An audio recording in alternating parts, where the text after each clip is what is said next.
Bender's love life has been one wild ride filled with heartbreaks, hookups, plenty of fembots, manbots, and even a few humans along the way. And sure, he claims he's emotionless, but let's be real here, Bender might just be the most emotional one out of the entire crew. Being a robot's great, but we don't have emotions, and sometimes that makes me very sad. But out of all of the love interests that he's chased, who's the one that got away? Buckle up, meatbags, because we're diving into the twisted love life of Bender. The Crushinator. Bender didn't waste any time in his first moments of the show, because in the very second episode, he gets frisky with the farmer's robot daughter during the crew's first moon delivery. Bender may be a crass womanizer, but he doesn't discriminate when it comes to love. He's attracted to fembots of all shapes and sizes, such as the Crushinator. You who? Woo. But her father didn't take too kindly to their affair and chased him across the moon, but he stopped when the Crushinator proclaimed her love for Bender in that deep, sultry voice. No, Pa, I love him. As for Bender, he forgot all about her as soon as he left the moon, unlike the Crushinator, who would ask him for a dance much later on when they eventually crossed paths. Do you want to dance? No, I'm not really in this. You know you want to. And later on, she dated a robot who looked suspiciously like Bender. But the Crushinator finally seemed to get her manbot in Season 8's The Silence of the Clamps. She married Bender when he was in the witness relocation program after testifying against the robot mafia. May I present my beautiful robot wife, the Crushinator. And he and the Crushinator raised a cute little robot baby together, all while his memory was wiped. Unfortunately though, their love wasn't meant to be, with Bender being gunned down by a spurned lover, but we'll circle back on that later on. So after so many years of meaningless flings, had Bender finally found happiness only to have it tragically cut short? Well, no. It turns out that this wasn't Bender after all. The Crushinator had simply married an identical robot. So that moon hillbilly who got murdered was just an innocent husband and father. Yay! But it's likely she only ever married him because he looked like Bender, which is sad really, seeing as Bender probably never even realised the impact that their affair had on the Crushinator. You've gotta feel bad for the girl. The Countess. It was love at first sight with this gal. He was a mere bending unit and she was a refined Class 3 yacht. They locked eyes on the space Titanic on its maiden voyage, and come on, what could go wrong? Season 2's A Flight to Remember gave Bender his first semi-serious love interest. Please, call me Bender. Oh, for goodness, I don't... Mistaken for a high society guest, Bender initially planned to raid the Countess's cabin, but he had a change of heart. Lovely, isn't it? Yeah, but only 93% as lovely as you. Not stealing your date's diamond bracelet should be a given, but for Bender, that's a big step. AKA, it showed that he had genuine feelings for the Countess. You're in love. Oh, it's true. But we're star-crossed robots. Bender's deception didn't last long though when he was caught refusing to pay for drinks, but the Countess loved him despite his social status. Bender, I don't care whether you have money. I love you for your artificial intelligence and your sincerity simulator. Their star-crossed romance could have been a simple vacation fling. However, when she was in danger, Bender showed the heart that was deep beneath his cold exterior. When Zap Brannigan's carelessness sent the Titanic towards a black hole, Bender quietly slipped away to save the Countess. You're going back for the Countess, aren't you? All right, I am. But I don't want the others to know. His reluctance to admit his heroism showed that he wasn't seeking admiration and felt a bit embarrassed about his feelings. It should be pointed out that the Countess wasn't merely a damsel in distress, she also saved Bender from the flooding cruise ship and was prepared to sacrifice herself for the group's safety. It's clear why Bender fell for her, and he was even prepared to hurtle himself into oblivion alongside her. I can't live without you. If you let go, I let go. Although Bender's passionate thoughts of sacrifice might have just been him getting caught up in the moment. After all, he did consider pawning her bracelet until he found out that it was fake. It's fake, man.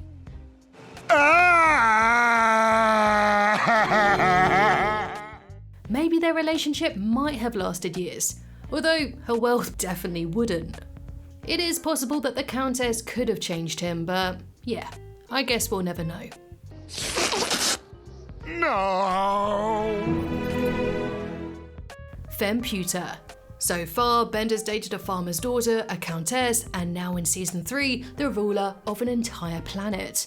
When Fry, Zap, and Kif were sentenced to death by Snoo Snoo, Bender was tasked with reprogramming the man-hating Femputer. Maybe you can interface with the femputer and reprogram it to let them go. Maybe you can interface with my ass. He soon discovered that she was actually a fembot in disguise, coming from a planet ruled by a chauvinistic manputer, and so she grew to despise men. Have you any idea how it feels to be a fembot living in a manbot's manputer's world? What? She then posed as an all-powerful femputer to create a female utopia, one that included brutal punishments for any man who dared step foot in Amazonia. Femputer sentences them to death by Snoo Snoo! Yeah! Despite her stance against men, Femputer quickly got down to business with Bender.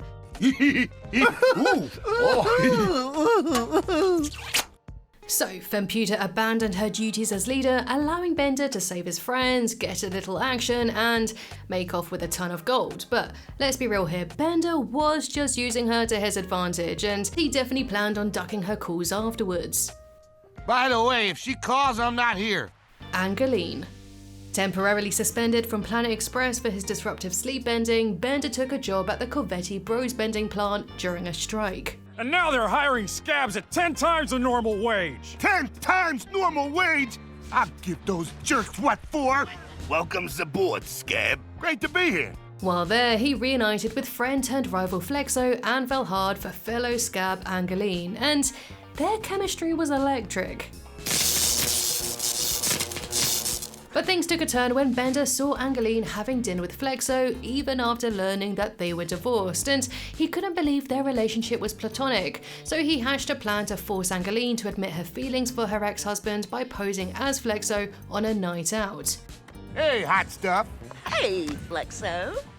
But serious trust issues aside, Bender's plan worked too well, and Angeline had mixed feelings about the date and Bender's deception, which led to an enraged Bender attacking Flexo at work. I'm not worth it. Probably not, but I love you, and I'm gonna kick his ass till I win you back.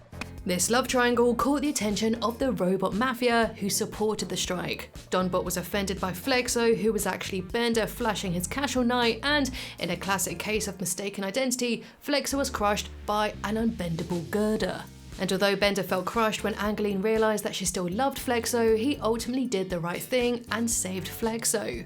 Bender did care about Angeline and eventually realized how much grief he had caused her, but that didn't change the fact that he had lied to her because he couldn't control his own insecurities.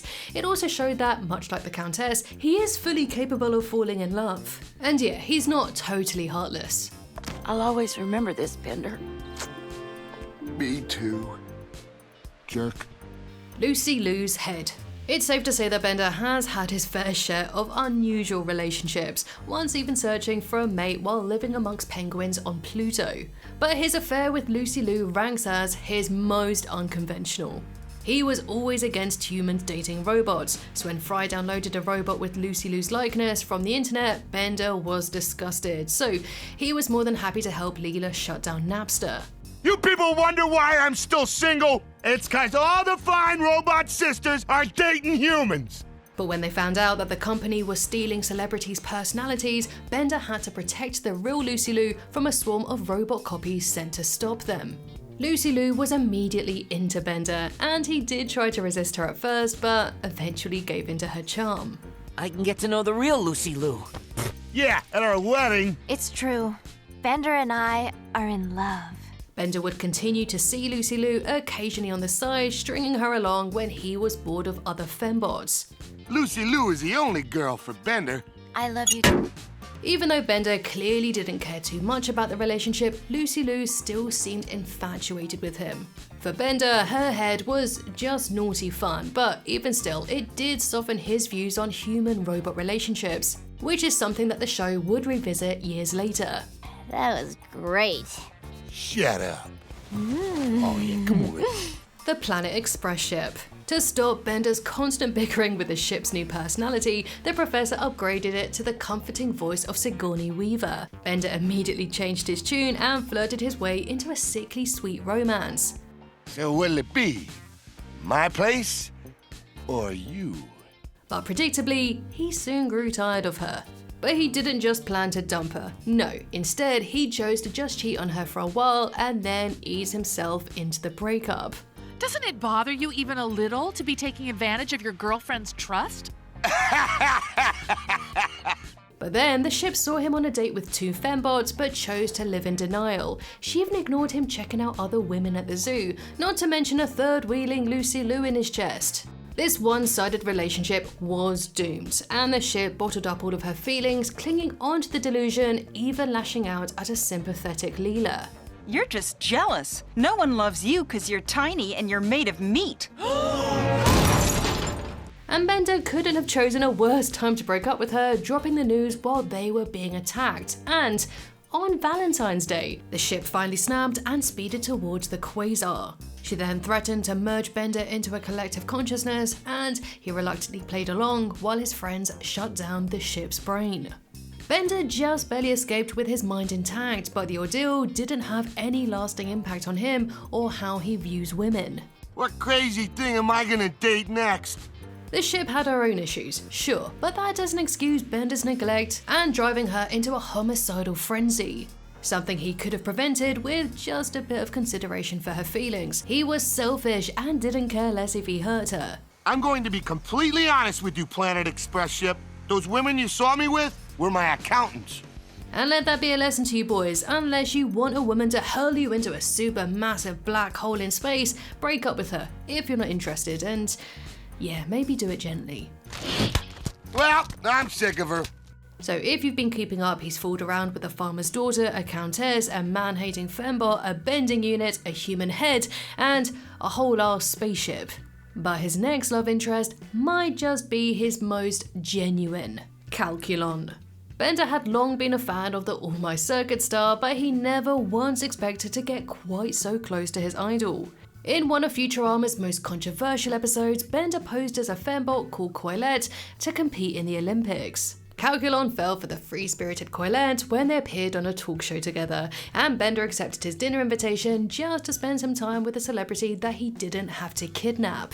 But just once I'd like to eat dinner with a celebrity who isn't bound and gagged. Is that so much to ask? Despite claiming to have no feelings for Calculon, Bender looked pretty excited about his date, and he seemed to really enjoy the perks of being a trophy girlfriend. I'm a trophy girlfriend! No kidding! These gifts have been coming non-stop. And he surprised everyone when he accepted Calculon's hand for marriage. Although he planned on divorcing him and walking away with half his money, but when he learned just how much Calculon cared for Collecting, he could no longer go through with the scam. Oh, take me in your arms and compress me tight. For once, Bender realised he'd gone too far, so to spare his fiancée's feelings, the crew planned a soap opera death for Collecting on her wedding day. I'm a doctor. She's dead. But it should be noted that Bender does learn from this experience. Despite what he claimed in the end, he did show remorse for what he put Calculon through, and he even left him with a cheesy but thoughtful goodbye rather than heartless humiliation. That's better than how he treated most of his exes. Good night, Calculon. What did you say? I said you two don't dress trampy enough. As for Calculon, he was clearly devoted to Collecting, still carrying a photo of her in her wedding dress several years later. And out of everyone we've spoken about so far, I feel like Bender cared the most for Calculon. I dare say he even loved him. Fanny.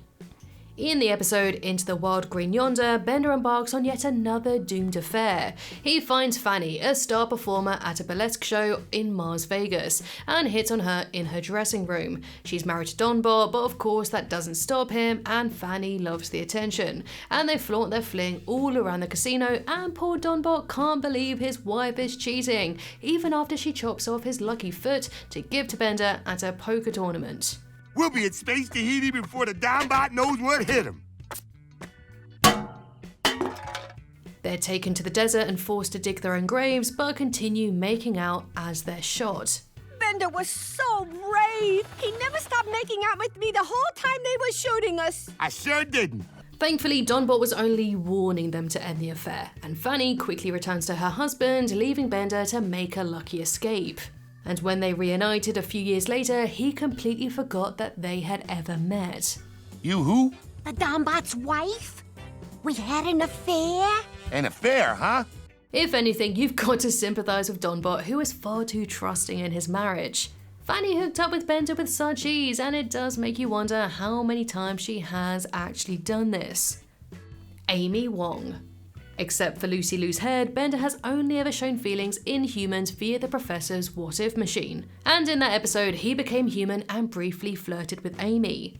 It took many years and a couple of cancellations, but Futurama eventually brought Bender and Amy together in Season 7's Proposition Infinity. Oh yeah, and I should say that, like with the American Dad episodes, the Futurama seasons are kind of all over the place. Like, the Futurama wiki lists this episode in Season 6, but in IMDb, it lists it as Season 7. So, for the sake of simplicity, I'm gonna go with what IMDb says. So, Season 7. Having been dumped by Kif due to her constant flirting with bad boys, Amy suddenly found Bender's casual cruelty attractive.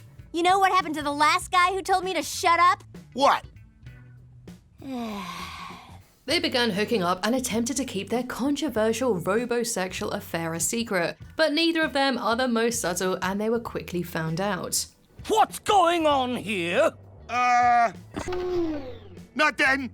The Professor condemned their relationship and informed Amy's parent, who quickly took her back to Mars.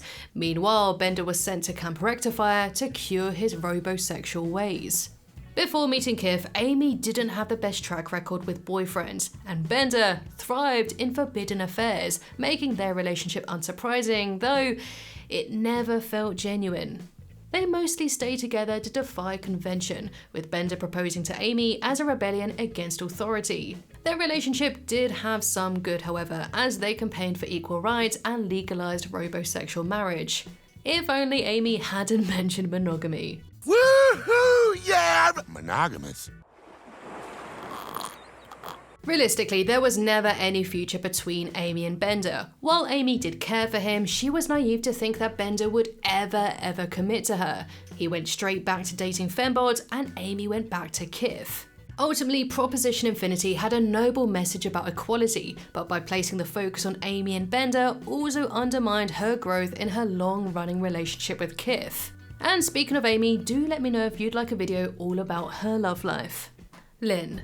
When Fry saved a human during parade day instead of a robot, an offended Bender planned to off himself. Last time you went to the booth, you ended up dating it for 6 months. So he enters one of the booths that I'm not allowed to say on YouTube, otherwise they'll demonetize me. This booth just so happens to be his ex-girlfriend Lynn, who he thought was living in Oregon with her mother. But it was far from a friendly reunion, with Lynn unaliving Bender before he was eventually resurrected. Apparently the couple dated for 6 months, which is a staggeringly long time for Bender to remain in a relationship, and the breakup clearly wasn't mutual. Bender never cared about her feelings, calling her mother crazy and making a joke about Lynn's weight. Wow, you look great. Fat, but great. He didn't think twice about angering an unalive Booth, and probably never thought about her again. Bella.